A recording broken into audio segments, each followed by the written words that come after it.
mystics and mysteries.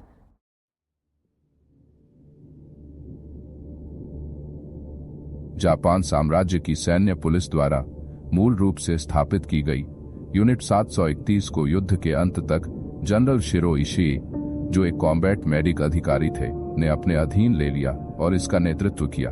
यह सुविधा स्वयं 1935 में झोंगमा किले, जो एक जेल और प्रयोगात्मक शिविर था, के स्थान पर बनाई गई थी। इशी और उनकी टीम ने अपनी क्षमताओं को बढ़ाने के लिए इसका उपयोग किया। इस कार्यक्रम को 1945 में युद्ध के अंत तक जापानी सरकार से उदार समर्थन मिला। 28 अगस्त 2002 को टोक्यो जिला न्यायालय ने फैसला सुनाया कि जापान ने चीन में जैविक युद्ध किया था और इसके परिणाम स्वरूप कई निवासियों की मृत्यु के लिए जिम्मेदार था। 1936 में स्थापित यूनिट 731 जापानी सशस्त्र बलों द्वारा किए गए कुछ सबसे कुख्यात युद्ध अपराधों के लिए जिम्मेदार थी। इसमें नियमित रूप से उन लोगों पर परीक्षण किए जाते थे जिन्हें अमानवीय बना दिया गया था और जिन्हें आंतरिक रूप से लॉग्स कहा जाता था।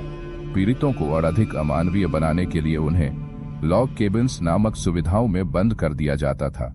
प्रयोगों में बीमारियों के इंजेक्शन, नियंत्रित निर्जलीकरण, जैविक हथियार परीक्षण, हाइपोबैरिक प्रेशर चेंबर परीक्षण, चीर-फाड़, अंगों की कटाई, अंग विच्छेदन और मानक हथियार परीक्षण शामिल थे।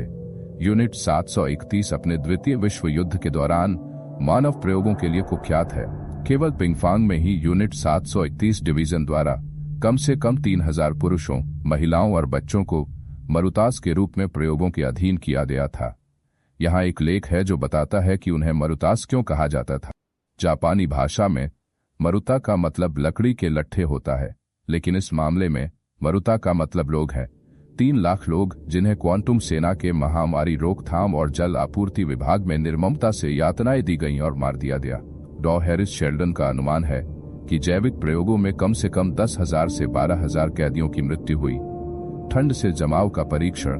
यूनिट 731 के एक फिजियोलॉजिस्ट योशिमुरा हिसातो को हाइपोथर्मिया में विशेष रुचि थी और उन्होंने मानव शरीर पर ठंड से जमाव की प्रतिक्रिया का परीक्षण करने के लिए कैदियों का उपयोग किया। हिसातो नियमित रूप से कैदियों के अंगों को बर्फ से भरे पानी के टब में डुबोते थे और तब तक उन्हें वहीं रखते थे जब तक कि अंग जम न जाएं और त्वचा पर बर्फ की परत न बन जाए। वे इस बात का समय लेते थे कि मानव शरीर को जमने में कितना समय लगता है। ठंड से जमाव के परीक्षण के एक गवाह के अनुसार अंगों पर छड़ी मारने पर वे लकड़ी के तख्ते जैसी आवाज करते थे। इसके बाद उन्होंने जमे हुए अंगों को जल्दी पिघलाने के लिए विभिन्न तरीकों की कोशिश की, जैसे कि गर्म पानी से अंगों पर डालना, खुली आग में रखना या रात भर बिना इलाज के छोड़ देना, ताकि यह देखा जा सके कि कैदियों के खून को पिघलने में कितना समय लगता है। यूनिट 731 वैज्ञानिक रूप से यह साबित करने में सक्षम था कि ठंड से जमाव का सबसे अच्छा इलाज उसे 100 डिग्री से थोड़ा अधिक गर्म पानी में डुबोना है, लेकिन कभी भी 122 डिग्री से अधिक नहीं। जागृत कैदियों की विच्छेदन जीवित प्राणियों पर प्रयोग या वैज्ञानिक अनुसंधान के उद्देश्य से ऑपरेशन करने की प्रथा है। यूनिट 731 में विच्छेदन बिना बेहोशी के किया गया था ताकि जीवित प्रणालियों के संचालन का अध्ययन किया जा सके। इसे हजारों पीड़ितों पर किया गया, जिनमें अधिकांश चीनी कम्युनिस्ट कैदी, बच्चे और बुजुर्ग किसान थे। उन्हें हैजा और प्लेग जैसी बीमारियों से संक्रमित किया गया और फिर उनकी मृत्यु से पहले उनके अंगों को निकाला गया ताकि मृत्यु के बाद बिना विघटन के बीमारी के प्रभावों का अध्ययन किया जा सके। मांस के सड़ाव की प्रगति का अध्ययन करने के लिए इस्तेमाल किए गए विषयों के अंगों को काटकर शरीर के दूसरे भाग से जोड़ा गया, जबकि अन्य के अंगों को कुचल दिया गया, जमाया गया या उनके रक्त संचार को काट दिया गया। शरीर का पूरी तरह से उपयोग हो जाने के बाद उन्हें सामान्यतः गोली मारकर या घातक इंजेक्शन से मार दिया जाता था। जापानी सेना ने प्रयोग के नाम पर चीनी पुरुष, महिला और यहां तक कि बच्चों और बूढ़े कैदियों के साथ भारी मात्रा में अत्याचार किया। हथियार परीक्षण। यूनिट 731 ने अपने कैदियों का उपयोग करके संगीन तलवारें और चाकुओं का अध्ययन किया। उन्होंने ढके और खुले दोनों प्रकार की त्वचा पर फ्लेमथ्रोवर्स, एक प्रकार का आग की लपटें फेंकने वाला यंत्र, का भी अध्ययन किया। उन्होंने गैस कक्ष भी स्थापित किए ताकि ब्लिस्टर एजेंट और नर्व गैस के साथ विषयों का परीक्षण किया जा सके। उन्होंने लंबे समय तक एक्सरे के संपर्क का भी अध्ययन किया, जिसने हजारों परीक्षण विषयों को निष्फल और मार डाला। मानव सीमाओं का परीक्षण। मानव विषयों को बंद कर दिया गया और भोजन और पानी से वंचित कर दिया गया ताकि यह पता लगाया जा सके कि मनुष्य कितने समय तक जीवित रह सकता है।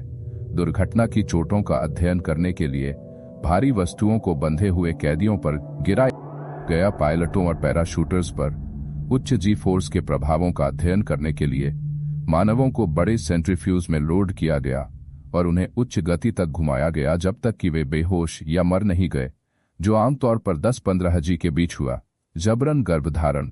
महिला कैदियों को जबरन गर्भधारण करवाया गया ताकि उन पर हथियार और आघात के प्रयोग किए जा सकें।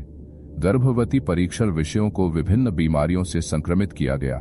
रासायनिक हथियारों के संपर्क में लाया गया। दुर्घटना की चोटें, गोली के घाव और शरापनेल धातु के टुकड़े जो तोप के गोले में भरी रहती है और लक्ष्य से कुछ दूर पर फट जाती है कि चोटें दी गईं, फिर उन्हें खोल दिया गया और भ्रूणों पर प्रभावों का अध्ययन किया गया।